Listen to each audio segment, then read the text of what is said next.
In this video, I'm going to be discussing the $41 trillion global monthly check plan for everyone. You've got to hear this. It's actually really interesting. I have all the details for you right here in the video. Let's get into it and discuss what's going on. First off, thank you so much for liking and sharing this video with those buttons right down below the video. I really do appreciate it. Thank you so much for your support. Also, if you haven't done so, as long as you're down below, make sure to hit that subscribe button as well. I'm here for you every single day. Again, thank you so much for your support. I really do appreciate all of you here in the community. It is such a weird time. I'm here for you every single day. Thank you so much. Let's get into it and talk about it. This is actually very fascinating.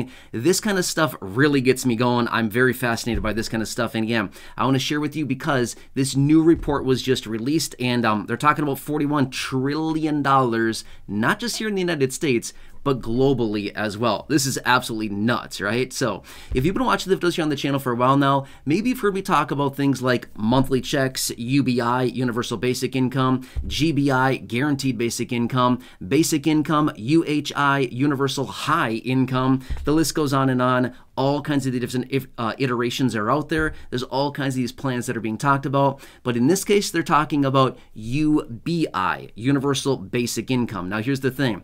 If you're not quite sure what that is, let me tell you really quickly. Literally a no strings attached check every single month for everybody, regardless of income, regardless of demographics, regardless of anything. Everybody gets a check, right? So again, you've heard me talk about these before in other videos, or if not, well, here you go. I'm going to tell you this new plan that is out there now. And again, $41 trillion globally. This is nuts, okay? So here's what they're talking about. Some studies were released showing that if they implemented a global UBI, Universal Basic Income program across the entire globe for all 7.7 billion people in the entire world, okay? Not just the United States, not just North America, everybody. 7.7 billion people, okay? This is nuts, okay? By the way, I'll give you some more information here in just a minute after I explain the details of this study. But what they found, it would cost $41 trillion a year. Not like per month, not per decade, per year. $41 trillion. Now, this is assuming an average monthly check amount of about $450 a month, rounding that a little bit. It did not exactly say the dollar amount. I ran the math on it. So what I did is I took $41 trillion, I divided it by 7.7 billion people, obviously rounding numbers here a little bit, and it comes up with just a little bit under $450 a month. So that's how I came up with that. They did not give the specific dollar amount on it, but that's what I came up with according to my math on that. So just a little less than $450 a month is what that comes out to be, okay? Now, they actually found that this would boost global GDP. Now, what is GDP? Gross Domestic Product. So basically what this is, it's like a measure of production, right? So here in the United States, we look at GDP, we get these numbers out each quarter, we get the information on this, and we say, oh, GDP in the United States went up 1.3% last quarter, or whatever it happens to be. Actually, those are the real numbers from last quarter, but this is interesting. So it looks like it would actually increase global GDP by 130% is what they're saying, up to $163 trillion of total global annual GDP. That's nuts, right? That's a ton of output and a lot of money going through the system every single year is what this would do. Now, how would they pay for this thing, right? Which, by the way, more on this in just a second here. I'm going to throw my opinions about this whole idea. It's kind of interesting to talk about, but I'm going to tell you my honest opinion on the feasibility of something like this and what other situations we'd be dealing with if this were to actually happen in the first place, okay?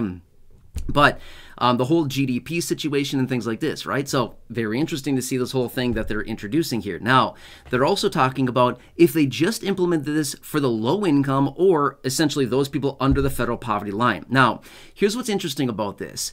I think they kind of ran the numbers wrong on this because my numbers don't make sense based on what I read in this information here. They said that there's 9.9 million people living under the federal poverty line across the entire globe. That is vastly wrong, okay? Again, maybe I'm reading it wrong. Maybe we're talking about two different things here. But just in the United States right now, there's 37.9 million people living under the federal poverty line right now. So they said 9.9 million across the entire globe.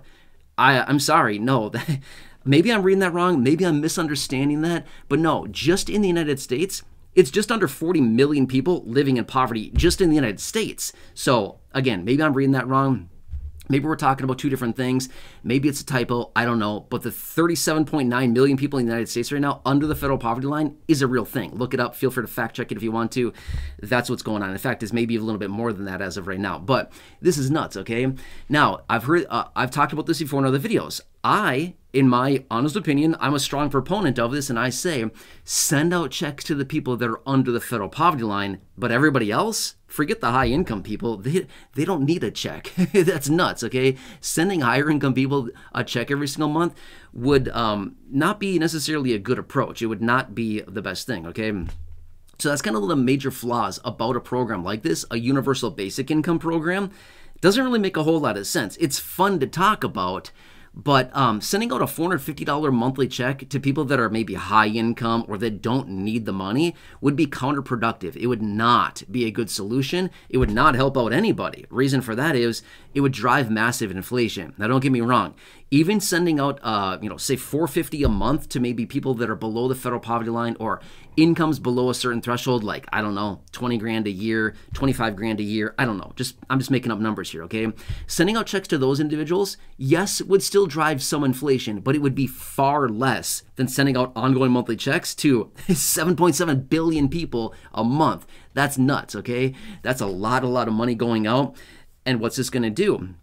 It's also going to drive inflation, and basically it's also going to drive a lot of supply and demand issues. Supply issues like what we saw a couple years ago. Remember, you go to the store shelves in your local store, you try to buy something, you walk down the aisle and you're like, wait, all the shelves are empty. WTF happened here, right? Did a storm blow through? Nope. It's called supply chain issues, right? So supply and demand, basically everybody trying to buy the same stuff. Supply chain cannot keep up. Therefore, prices go up, inflation rises, and again, we have issues with supply. Make sense? So anyway, we saw this a couple years ago. It's a real situation we all lived through, and that's exactly what would happen again. But now, how would they pay for this, okay?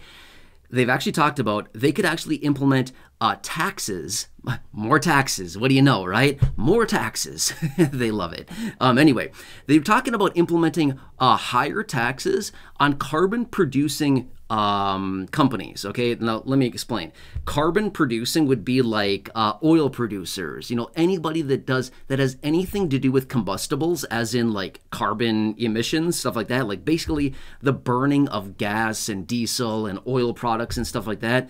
That's producing carbon emissions, right? We know that, right? We release like how many ever ridiculous amount of billions of metric tons of carbon into the atmosphere every year because of emissions from our vehicles and stuff like that.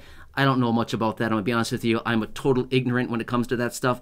But I kind of understand that on a very basic level. So they're basically saying if we just taxed at a higher rate than they already do, the carbon emission producers out there, again, the companies, not necessarily the people, but the companies that produce this, stuff like that, they could basically pay for all of this.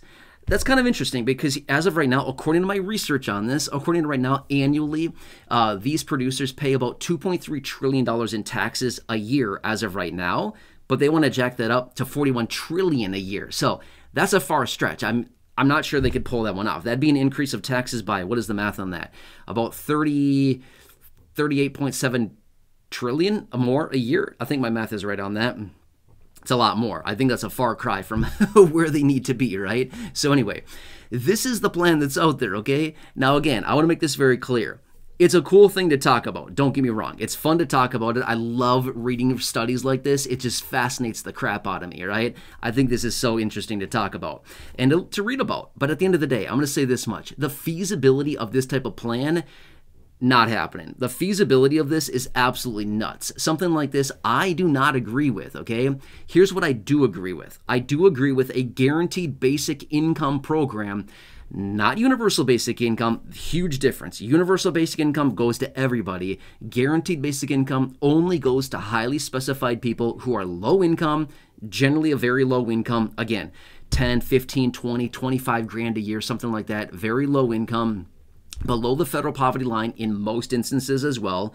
And basically bringing those people up to a minimum of the federal poverty line, okay? I agree with those types of plans.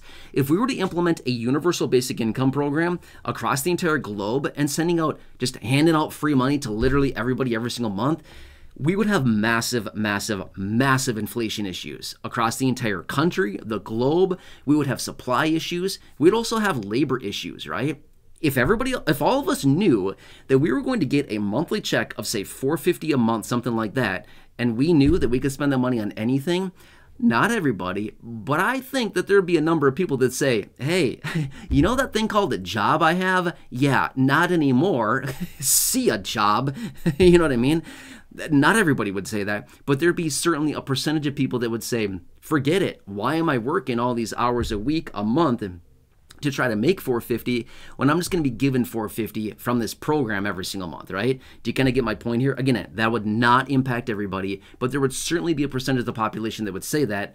And again, now we'd have labor issues as well, where, wait, we're waiting for a shipment of toilet paper to show up at the store. Oh, it's not showing up because the delivery driver quit yesterday. Oh, what the heck? You know what I mean here? Okay, I'm just making stuff up here with examples, but you know my point, right? We'd have a lot of issues, okay? So again, I'm not all on board with the whole UBI thing, whether it's domestically in our country, United States, whether it's globally. I don't buy into the whole idea of UBI. I think it's a cool idea to talk about, but I think it's a terrible idea to actually implement.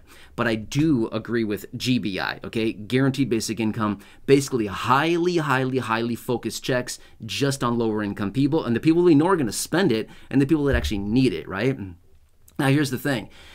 Do you think Joe down the street making 150 grand a year, do you think he really cares about a $450 check every month? Does Joe need it? No. But does Joe take it? Joe takes it. Why? Because he wants to buy himself a new golf club, right?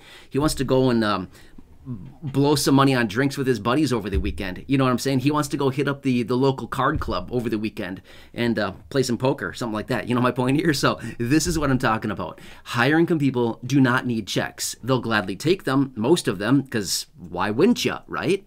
But they don't need it. That's the problem. And this is what would be so inflationary about it. Make sense? Anyway, I find this to be very, very fascinating. $41 trillion for a global program here. But again, it would also grow GDP. Well, yeah, of course it's going to. Why? Because all that money's flowing into the economy. Where's it going to go? Under all of our mattresses? No, we're going to spend it, right? That's what people do. They get money and they spend it. So it's no surprise that this would cause a boost in GDP. That's obvious. Very obvious, right? If we have a bunch of money, the vast majority of people are going to spend the money. Most of us are not going to go out and be like, well, I'm going to save this money. Why would you do that? Considering how inflationary it is, that money would deplete in purchasing power so incredibly fast that money would be worthless in a matter of a short amount of time, right? So the name of the game would be get it and spend it fast. That's the whole name of it. So make sense? Anyway, I could sit here and talk about this for a while now. It's pretty interesting. I find it to be anyway.